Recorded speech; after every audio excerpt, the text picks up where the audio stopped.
The research ship Silent Dawn moved through space like a ghost. Its blue hull gleamed under the light of distant stars. Inside the ship, Dr. Hyunwoo stared at the strange readings on his screen. The numbers made no sense. So-jin, come look at this, he called to his partner. So-jin floated over in the low gravity. Her green skin had patches of worry marks. She was good with alien languages and signals. Very good. What is it? Energy readings from Sector 7 Alpha. But that sector is forbidden. No one goes there, ever. So-jin looked at the screen. The energy patterns were unlike anything she had seen before. They moved in waves, then stopped, then started again. Like someone was sending messages. Maybe it's just space storms, she said. Space storms don't make patterns like this. Hyunwoo touched the screen. These look like communications. The door to their lab opened with a soft sound.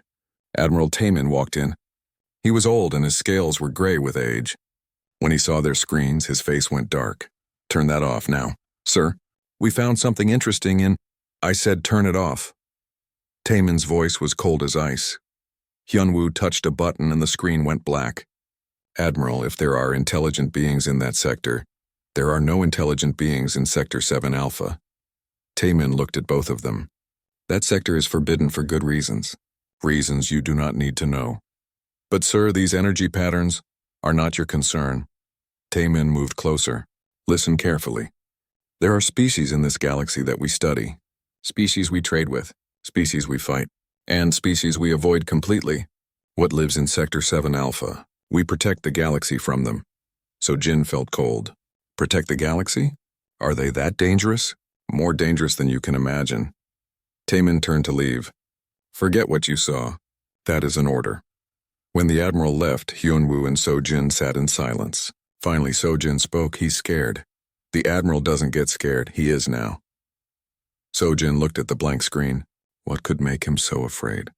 That night, when the ship was quiet, So-jin returned to the lab. She was supposed to be sleeping, but her mind was full of questions. She turned on the equipment very quietly. The signals from Sector 7 Alpha were still there. She put on her translation headset and began to listen. At first, there was only noise. Then slowly, patterns began to form. The signals were not random. They were organized, complex, and they were definitely communications. So-jin worked for hours. The language was strange, but she was good at her job. Piece by piece, she began to understand small parts of it. The beings in Sector 7 Alpha called themselves humans. She learned that they lived on a planet they called Earth. They had many different languages and cultures. They made art and music. They told stories. They laughed and cried and loved each other. They seemed normal. So Jin found recordings of their music. It was beautiful and sad and happy all at the same time. She found their pictures and videos. The humans looked different from any species she knew. They had smooth skin and hair on their heads. They were small compared to most galactic species. They did not look dangerous. Days passed. So-jin continued her secret work. She learned that humans were just beginning to explore space. They had sent small ships to other worlds in their system. They dreamed of traveling to the stars, So-jin. Hyunwoo's voice made her jump. She had not heard him enter the lab. Hyunwoo, you scared me. He looked at her screens. His eyes went wide. You've been studying them. Yes. The Admiral said. The Admiral is wrong. So-jin turned to face him. Look at this. Listen to their music. Read their stories. These humans are not monsters. They are artists and dreamers. Hyunwoo listened to a human song. It was about love and loss. It made him feel emotions he did not expect. This is beautiful. They are beautiful, So-jin said. So why is the galaxy so afraid of them? Maybe they are not what they seem. So-jin shook her head. I have studied hundreds of alien species. I know how to read between the lines. These humans, they are exactly what they seem. They love their families. They help each other. They try to make their world better. Then why the prohibition? That is what we need to find out. Over the next few days, both scientists worked together in secret. They learned more about human civilization. Humans had wars, yes, but they also had peace. They had hatred, but they also had incredible kindness. They destroyed things, but they also created beauty. They were complicated like all intelligent species. Look at this, So-jin said one evening. She showed Hyunwoo a human news broadcast. It was about a disaster on their planet. A great storm had destroyed many homes. What am I looking at? Watch how they respond. In the video, humans from all over their world sent help. Food, medicine, workers to rebuild homes, strangers helping strangers. No one asked what they would get in return. This is normal for them, Sojin explained. When bad things happen, they help each other, always.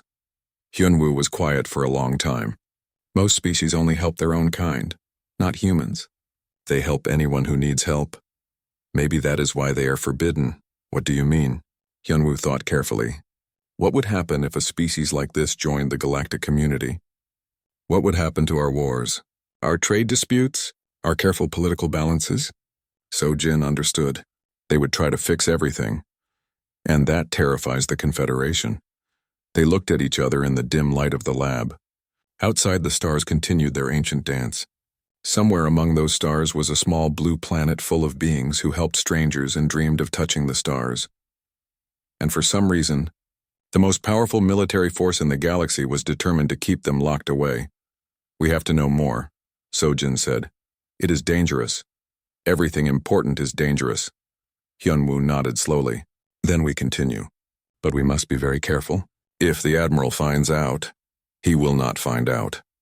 But as Sojin spoke those words, she did not know that Admiral Tae-min was already watching them, and he was making plans of his own. Dr. Jinho was not a patient being.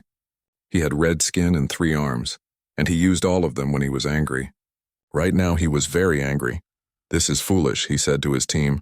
The Confederation treats us like children. Don't go here, don't touch that. How can we learn if we never explore? His engineer, Da-yoon, adjusted the controls of their small ship. She was young and brave and tired of following old rules. The energy readings from that sector are incredible. We could learn so much. The Admiral said it was dangerous, their pilot Woo-jin reminded them. He was careful by nature, but even he was curious about the forbidden sector. The Admiral says many things, Jinho replied. Most of them are about keeping us afraid. I say we see for ourselves what is so terrible about these humans. Their ship, Bold Explorer, was small and fast. It could avoid the patrol ships that watched the borders of Sector 7 Alpha. Jinho had planned this mission for months. He knew the patrol schedules. He knew the safe paths. What he did not know was what they would find. 3 days later, they approached a blue and green planet. It was beautiful, with white clouds and deep oceans. It looked peaceful. Scan for life, Jinho ordered. Dayoon worked at her station. Amazing. The planet is full of life. Millions of species. And the dominant species. They are everywhere. Cities, farms, even in the most difficult places to live. Show me these humans. Images appeared on their screen.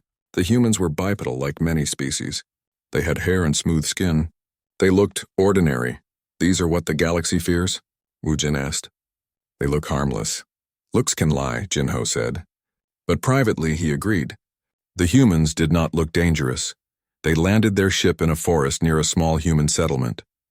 The plan was simple. Observe from a distance, take recordings, learn what they could, and leave. The plan failed immediately. As they set up their equipment, Dayoon stepped on a sharp piece of human metal hidden in the grass. It cut through her boot and deep into her foot. She cried out in pain. Medical kit, Jinho called to Woo-jin. But as Woo-jin ran back to their ship, a human appeared through the trees. The human was male with gray in his dark hair. He wore simple clothes and carried tools for farming. When he saw Da-eun bleeding, he did not run or call for help or ask questions. He simply came over and knelt beside her. Hey, you're hurt, the human said in his own language. Jinho's translator made the words clear. Let me help. The human, they would later learn his name was Minsu, pulled a cloth from his pocket and pressed it against Da-eun's wound. His movements were quick and sure. He had done this before. Jinho stared. You are helping us? Minsu looked up. His eyes were kind but alert. Of course. You're bleeding. But we are strangers, aliens. We might be dangerous. Minsu smiled. Are you dangerous? No, but then what is the problem? Minsu lifted Dayoon gently. My house is close. I have better supplies there. Jinho and Woo-jin followed, too surprised to do anything else. Minsu's house was simple but clean. His wife, a gentlewoman named Hyejin. took one look at the aliens and immediately began preparing food.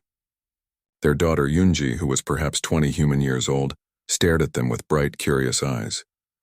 "Visitors from space," Yunji said with wonder. "I have dreamed of this my whole life." Minsu cleaned and bandaged Daeun's wound with careful hands. "This will hurt for a few days, but it will heal. Keep it clean and dry." "Why are you helping us?" Daeun asked. Her voice was small with confusion. "Because you need help," Minsu said simply. "Why would I not help?" Jinho tried to explain. "In most of the galaxies, strangers are threats, especially alien strangers." "That seems like a sad way to live," He-Jin said, offering them bowls of soup. The soup smelled wonderful, but safer, Woo-Jin said. "Maybe," Minsu agreed. "But what kind of life is it if you are afraid of everyone?" They stayed for several hours. The humans asked many questions about space and other worlds. They shared their own stories about Earth and humanity. Jinho was amazed by their openness. These humans had survived wars, natural disasters, and great hardships, but they had not become cruel or fearful. Instead, they had learned to help each other more. "During the great earthquake 10 years ago," Minsu explained, "our whole region was destroyed. But people came from all over the world to help us rebuild. Strangers helping strangers. That is what humans do." "Not all humans, surely," Jinho said. "No, not all," Minsu admitted. "Some humans are cruel or selfish. But most of us believe that helping others is what makes us human." Yunji showed them human technology. It was primitive compared to galactic standards, but it was incredibly robust.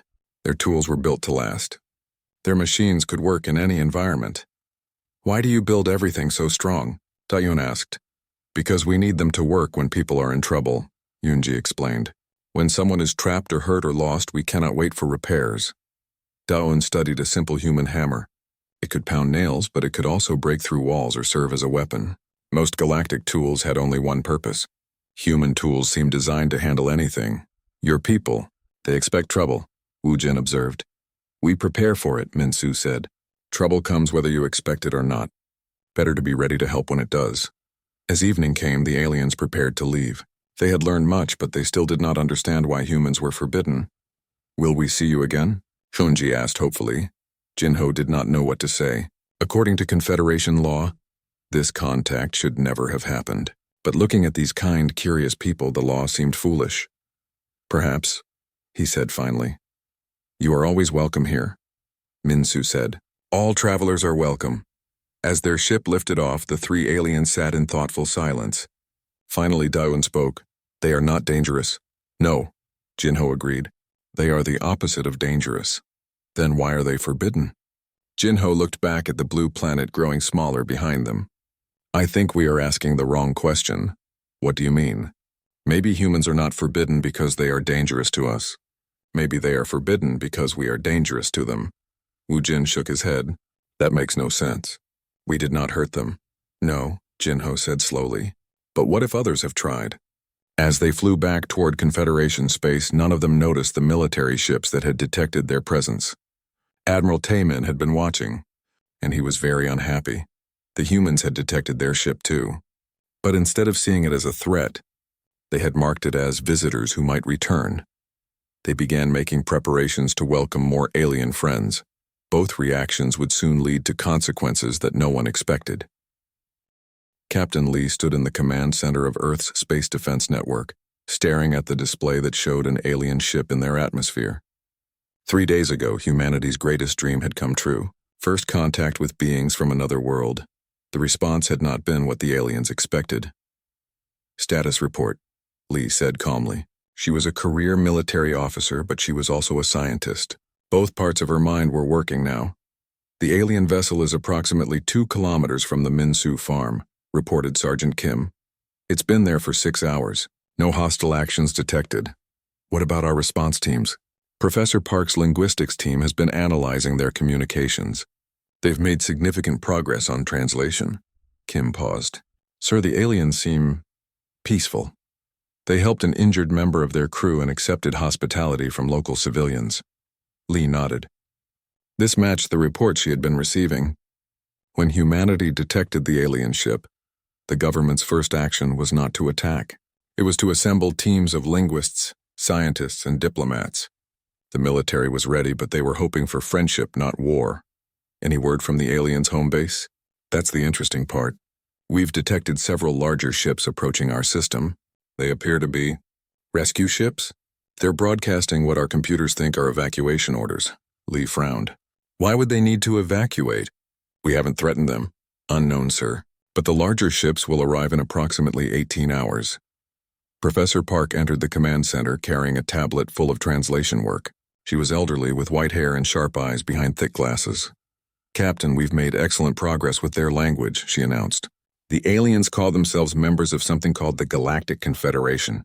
They seem to be scientists, not soldiers. What do they want? From what we can determine, they came here to study us. But they seem very worried about their larger ships arriving. They keep apologizing for unauthorized contact. Lee thought about this. They're not supposed to be here. That's what we think. And they're afraid they're in serious trouble for talking to us. Have they asked us for help? Professor Park smiled. No, but they seem amazed that we offered it anyway. This was true. When Earth's governments learned of the alien contact, the first response had been to offer assistance. Food, medical aid, translation help, anything the aliens needed. The aliens had been deeply confused by this reaction. What else have you learned about their confederation? It's a large organization that includes many different species. They have rules about contact with new civilizations. Apparently we are in something called a forbidden sector. Lee felt cold. Forbidden? Why? They won't say. But Captain, I've been studying their language patterns, their cultural references. These beings are afraid of us. Afraid? Why would they be afraid of us? Professor Park sat down heavily. I don't know, but listen to this. She played an audio recording of the aliens talking among themselves. Even through the translation software, their voices sounded worried. We should not be here, one alien was saying. If the Confederation learns we made contact, the humans are not what we expected, another replied. They are kind. That makes it worse. Lee and Professor Park looked at each other. Makes it worse? Lee repeated. They're afraid of us because we're kind? There's more. Professor Park continued the recording. We must leave before the fleet arrives. If they find humans helping us, what will happen? I don't know, but nothing good. The recording ended. Lee stared at the wall thinking. After a moment, she spoke. Get me a communication line to the aliens. I want to talk to them directly. An hour later, Lee sat across from the 3 alien visitors in Minsu's farmhouse. The translation equipment worked well enough for basic conversation. Minsu's family served tea and watched with fascination as their military leader spoke with beings from the stars. You are in trouble because you talked to us, Lee said directly. The alien scientist. Jinho nodded sadly. Yes, great trouble. Why? Jinho looked at his companions. Finally he spoke. Humans are forbidden. We are not allowed to make contact with you. But why? We are not told why. Only that you are dangerous. Yunji, Minsu's daughter, laughed.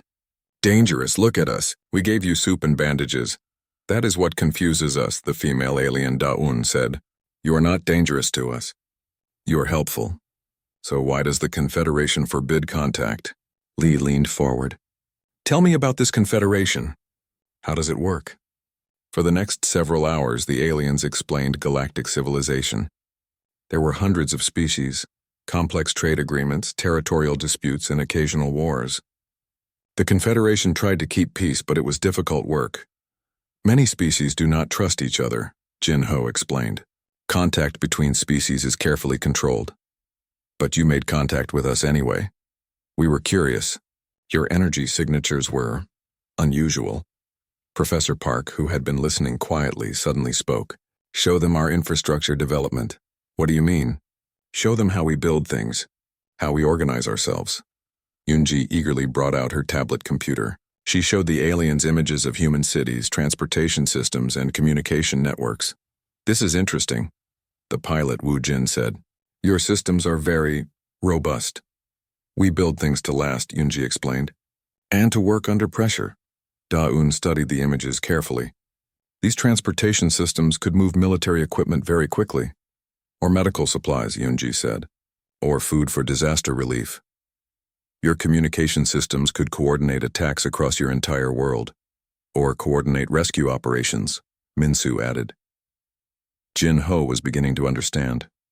Everything you build has multiple purposes. We build things to help people, Lee said simply. In peace or war, the goal is the same. Protect and help each other. The aliens were quiet for a long time. Finally, Dayun spoke.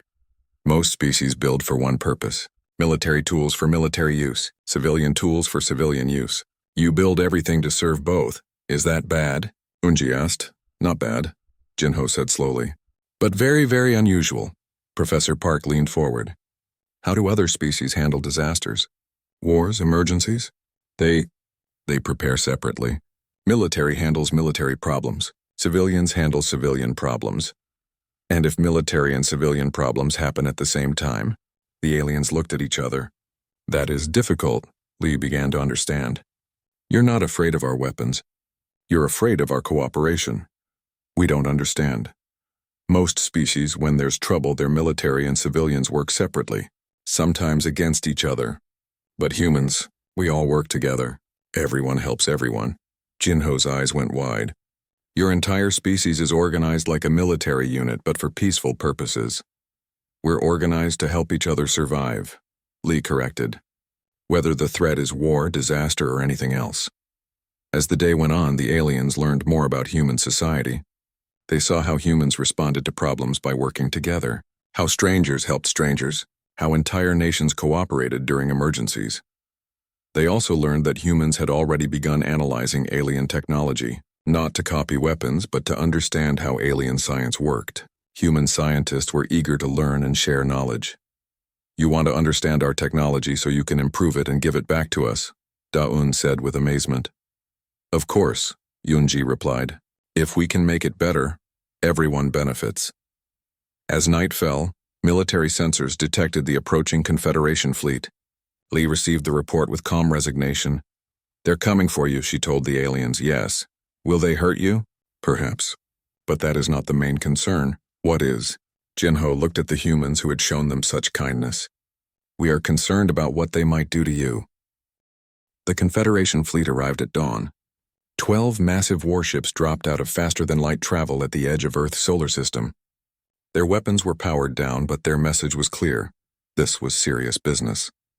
Admiral Taman stood on the bridge of the flagship Eternal Watch, staring at the blue planet that had caused so much trouble. Behind him, Dr. Hyunwoo and Sojin waited nervously. They had been arrested for studying human communications, but Taman had brought them along for a reason. Status of the research team? Taman asked his aide. Still on the planet's surface, still in contact with the humans, and the human response to our arrival. They have moved their military forces to defensive positions, but they have not fired on us. They are attempting to establish communication. Taemin was not surprised. Human behavior was sadly predictable. Sir, the communications officer called. We are receiving a transmission from the planet. It is from the human military, but they are also broadcasting our own people speaking. Show me. The main screen lit up with an image that made the entire bridge crew gasp. Jinho, Da-un, and Wu Jin sat at a table with several humans. They were drinking something warm and appeared to be having a peaceful conversation. This is Dr. Jinho to Confederation Fleet. Jinho's voice came over the speakers. We are safe and well. The humans have offered us protection and assistance. They need no protection from us, Admiral Taman replied coldly. They need protection from you. A new voice came over the communication system. It was firm but respectful. This is Captain Lee of Earth Defense Forces. Admiral, we request a meeting to discuss this situation. There is nothing to discuss. My people will return to their ship and we will leave your system. With respect, Admiral, I don't think you understand what you're dealing with. Despite himself, Taman was curious. Explain. Your people came here as strangers. They were injured and lost. We helped them because that is what humans do. Now you arrive with warships and demands. But you have not asked the important question, which is, why did we help them? Taman felt a chill run down his spine. This was exactly what he had been afraid of. Dr. Hyunwoo, he called, you have studied them. Answer the human's question. Hyunwoo stepped forward nervously. Captain Lee, we believe you helped our people because humans help anyone who needs help. That is correct. And what does that tell you about us? Sojin spoke before she could stop herself. It tells us that you are dangerous, The bridge fell silent. On the screen, Captain Lee looked confused. Dangerous? Because we help people? Admiral Taman took control of the conversation. Permission to beam down to the planet. I will explain in person. Granted. But Admiral, you come as a guest. Any hostile action will be met with appropriate response. Understood. 2 hours later, Taman stood in Minsu's farmhouse, surrounded by humans and facing the 3 Confederation scientists who had caused this mess. The house was small and simple, but it felt warm and welcoming. The humans served food and offered comfortable places to sit. It reminded Taimin of another meeting many years ago, before he had learned to fear human kindness. You want to know why your people are forbidden? He said to Captain Lee. Yes. Taman looked around the room. Minsu and his family watched with curiosity. Professor Park had her recording equipment ready. Jinho and his team sat quietly, finally about to learn the truth. 300 years ago, the Confederation made first contact with humanity. The humans leaned forward with interest. This was their own history they had never known. It was not peaceful first contact, Taman continued. The Vorthak Empire attacked a human colony ship. They expected easy conquest. What happened? Yunji asked. The humans fought back, but that was not the problem. Many species fight back when attacked. Taman paused, choosing his words carefully. The problem was what humans did after they won. He pulled out a small device and projected images into the air. The humans gasped as they saw pictures of space battles and alien worlds. After defeating the Vorthak attack, humans began asking questions. Why did the Vorthak attack civilians? Why did the Confederation allow slavery in some sectors? Why were some species treated as inferior? Captain Lee was beginning to understand. We tried to fix things. You did not just try. You succeeded. Human technology advanced in ways that made no sense. Your people reverse-engineered Vorthak weapons and made them better. Then you gave the improved designs to the Vorthak's enemies, for free. The images showed human ships working alongside alien vessels, sharing technology and resources. Within 50 years, human involvement had ended 3 different systems of slavery, stopped 2 genocides, and completely changed the balance of power in 17 star systems. That sounds like a good thing, Minsu said quietly. For the oppressed species, yes. For the Confederation's carefully maintained political balance, it was chaos. So Jin spoke up. Admiral, if humans were helping people, why was that bad? Because helping people changes everything. Taman's voice was tired. The Confederation keeps peace through controlled conflict. We balance power between species. We allow some injustice to prevent greater wars. That's horrible, Yunji said. Yes, but it works, until humans arrive and start fixing things. Taman showed them more images. Human colonies sharing technology with alien neighbors. Human doctors treating diseases that had been considered incurable. Human engineers building transportation systems that connected formerly isolated worlds. Everywhere humans went, things got better for local populations, but complex political arrangements fell apart. Trade agreements became meaningless when humans shared technology for free. Military balances collapsed when humans helped weaker species defend themselves. You're saying we caused wars? Captain Lee asked. No, you prevented them. That was the problem. Jinho was starting to understand. The Confederation depends on controlled conflict. Yes, we manage tensions to prevent massive wars, but humans solve the problems that create tensions in the first place. Professor Park looked up from her notes. So you quarantined us not because we're aggressive, but because we're too helpful. Your species has 2 qualities that terrify galactic civilization, Taman explained. First, you adapt to any situation and find solutions to any problem. Second, you help anyone who needs help, even former enemies. And those qualities are dangerous? Taiyun asked. To a galaxy built on careful inequalities and managed conflicts? Absolutely. The room was quiet as everyone absorbed this information. Finally, Minsu spoke. So you have been protecting the galaxy from us? No, Taman said softly. We have been protecting you from the galaxy. What do you mean? Taman showed them one final image. It was a massive space battle, with human ships outnumbered 1,000 to 1. When the Confederation realized what human involvement meant for galactic politics, some species decided humans were too dangerous to exist. They formed a coalition to destroy Earth. The humans stared at the image in horror. What happened? The Confederation intervened. We declared Earth a protected world and established the quarantine, not to keep you in, but to keep them out. Captain Lee stood up slowly. You've been fighting to protect us. For 300 years, yes, why? Admiral Taemin looked at the humans gathered around him. They had fed him, offered him comfort, shown him kindness even after learning about the quarantine. They had responded to his warships not with fear but with curiosity and offers of friendship. Because, he said quietly, the galaxy needs what you have to offer. We just need time to prepare for it. And now? Professor Park asked. Now the secret is out. My people have made contact. Other species will learn that humans still exist. The quarantine is broken. Yoonji leaned forward eagerly. So we can join the galaxy? Taemin looked at her young, hopeful face. Perhaps. But first we must convince the galaxy that it is ready for humans. And if it's not ready, Captain Lee asked, then we prepare for war, and hope that human innovation can solve the problems of galactic politics better than human kindness has solved them before. 6 months later, Sojin sat in Yoonji's workshop watching the young human work on a device that should have been impossible. It was a faster-than-light communication system, built from human materials and Confederation science. The frequency modulation needs to be more stable, Sojin suggested. I know, Yoonji replied, adjusting the settings. But human materials behave differently than galactic standards. We have to work around the limitations. Or change the limitations. Yoonji grinned. Now you're thinking like a human.